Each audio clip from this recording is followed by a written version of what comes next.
You seen Cobra Kai? Nope. Get the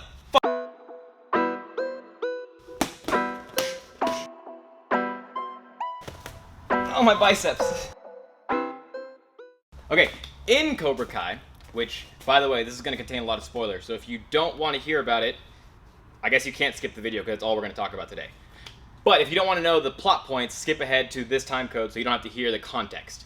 Anyway, in Cobra Kai, Daniel, the good guy, finally has his own hand-to-hand fight with Kreese, the founder of Cobra Kai. And there's this running through line throughout Season 3 where Daniel's learning the secrets of Miyagi-Do.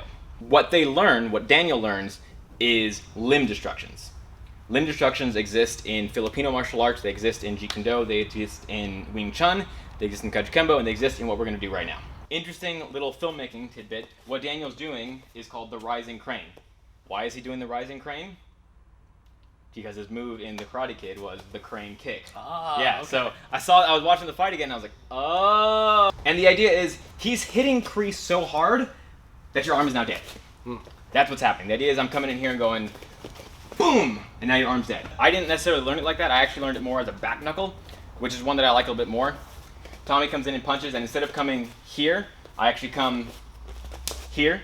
I feel like that's a little bit easier for people to do. The rising crane is pretty looking, but it's not necessarily as effective as hitting someone with a knuckle. The other one we have is the downward strike to the bicep. That's typically where you want to hit somebody, either in the tricep or in the bicep.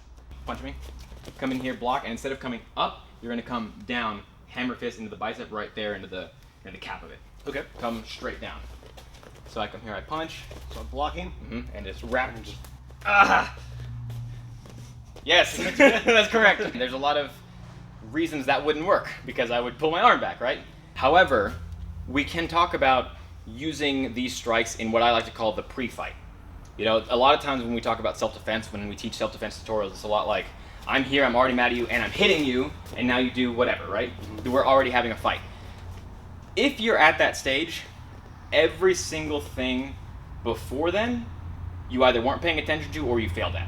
Because there's a lot of steps before an actual fight happen, right? I'm talking about a fight, not an assault. Assault can be completely random. There's no prediction. Someone decides you're a victim, they come and attack you. But a fight, you and I are having some kind of problem, and instead of diffusing it at any point, we let it escalate to the point where now we're trading blows, grabbing onto each other, whatever, right? So there's the pre-fight, which is when one of us is obviously about to engage in a fight, right? The easy one that I think guys do a lot is the shove, right? It's not a fight. It is technically assault legally, but it's not a fight. Come on, we all know that's not a fight yet. That is aggression, though. So you can use these limb destructions in this context. Because the way I say that punches are going to come in nice and fast and you're not going to have time to do that, this is almost always stiff arm, right? Nobody really does this. They tend to push you all the way out. And while they're doing that, come in here, boom, right? That's a good little sting. That I'm now becoming the aggressor in the situation, but it's because I've assessed he wants to fight me. Because the other option is he pushes me and then rushes in punching me, right? Now I'm getting hit. So if all I have to do is he comes in here, boom, boom, all right, we're done, right? He knew that I'm not someone to mess with. This is not a guarantee to always work, but it's taking advantage of that pre-fight moment. It's the idea that I'm coming here, pushing you, or just putting my hand on you, expecting you to just take it, and you don't.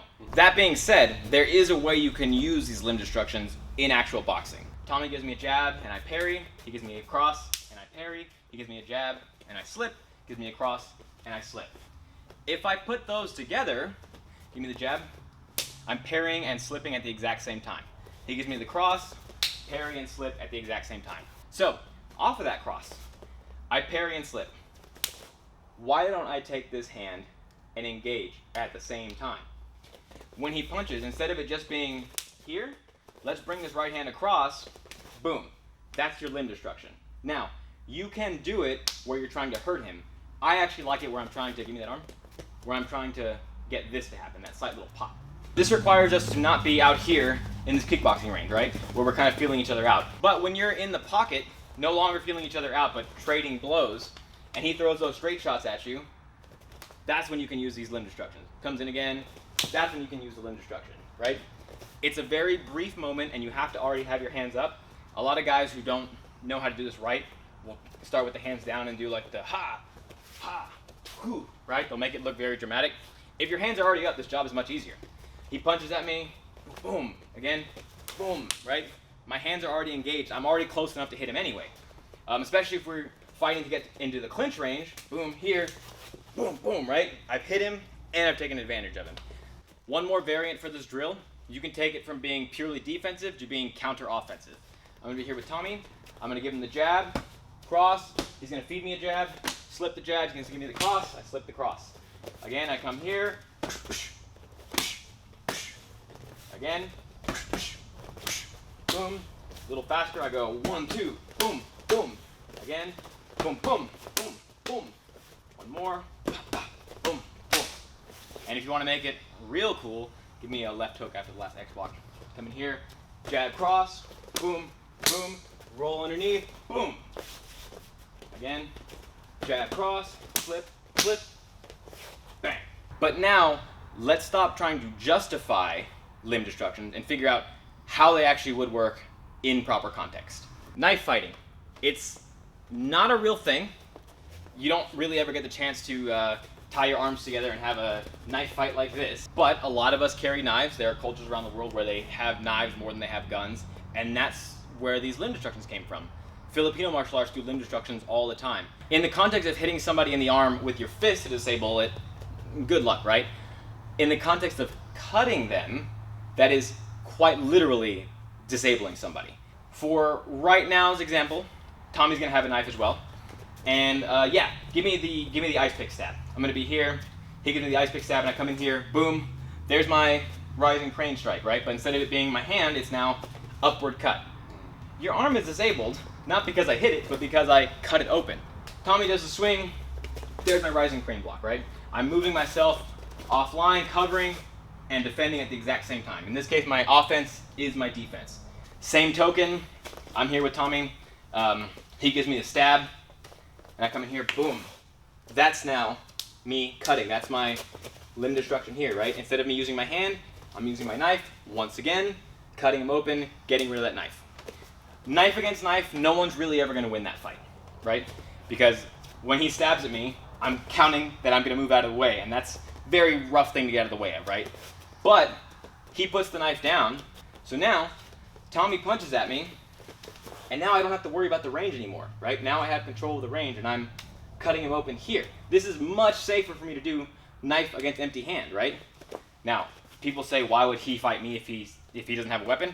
Because you don't know that I have a weapon, right? I'm not a samurai. I'm not carrying it here in my belt, showing you that I've got it, right? It's in my back pocket, and you don't see it. I mean, I carry a multi-tool all the time everywhere I go, and a pocket knife. Never know when it's going to be useful. It's almost always useful. Now, this is all to contextualize what we're working on. It's not what you would actually do, right? Pulling out a weapon on somebody is a serious matter, right? It changes things. It changes it from being a bar fight, from a problem that I'm having with a friend of mine, to being possible murder. One more variation we can do. The knife gave us a little more range. Ow. If we want more range, we introduce a stick, because that goes from giving us 2 to 3 inches to hold that out, keeping me now this far away. There's no danger of me hitting you here, right? Now, I'm gonna let Tommy be the one to wail on me today, because he's gotten beat up a lot in the last couple of videos, so fair is fair. Nothing is gonna change though, right?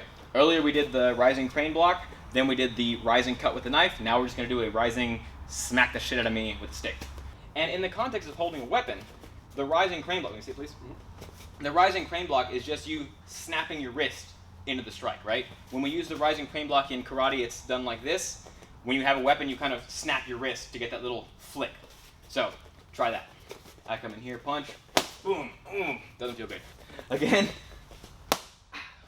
And he's keeping me at bay, right? Because my fear is I come in, punch here, and now I'm in here, right? And if you're really good with that, you hit me once on the tricep, flip it over the top. Yeah, exactly. Or, if you want to play with your food a little bit, you come in here, hit the tricep, then flip it over, hit the top of the arm. Boom, right? This is less complicated than people make it seem. It's just beating up someone's arm. The reason you would do this instead of hitting them in the face is because you don't want to destroy them, right? He can hit me in the arm and immediately beat my brains out. But what does that mean for you now? Right? Jail time. It's jail time, right? Or, I come take a swing, you hit me in the arm, boom, hit me over the top of the arm. Maybe the arm is broken now. But how did I get my arm broken? Because I was punching at you, right? because I was punching at you, my arm was in a place where you could hit it, and that's why you broke it, right? Why did you beat my face? Because you beat me up, right? So context matters. Those are the various different ways you can use limb destructions. Whether we're talking about the rising crane strike to the tricep, a back knuckle strike to the tricep, hammering down into the bicep, the rolling crane block, or the way we like to do it here, the outward X block. That's the way you would weaponize limb destructions. There's a lot of other ways you can do them. Filipino martial artists are an expert at doing it, and if it's a thing you like doing, if you just want to mimic what you saw in Cobra Kai, go crazy. Just don't think that it's going to be an issue where I come here with Tommy and I hit him here, and now it's say goodnight, Floppy. That arm's going to sleep. It's not how that works. Limb destructions might not be the highest success, most useful thing in the world every single time, but there is a place for limb destruction in your training, and I hope I was able to show you what that place might be. And before I go, I want to be sure to say thank you to Tommy for showing up today to beat me up. I really appreciate it. If you guys want to thank Tommy as well, check out his video game, Spirit of Glace. It looks like it's going to be a lot of fun. If you enjoy open world platformers, I think this might be the game for you. And if you guys are looking for a channel that combines the practicality of combat sports with the reality of self-defense and the fun of traditional martial arts, then please go ahead and subscribe, tap the notification bell, like, share, leave a comment. All of that support really helps me out. As always, I want to thank you guys for all the hard work. Thank you for the hard work yet to be done, and I'll see you next time.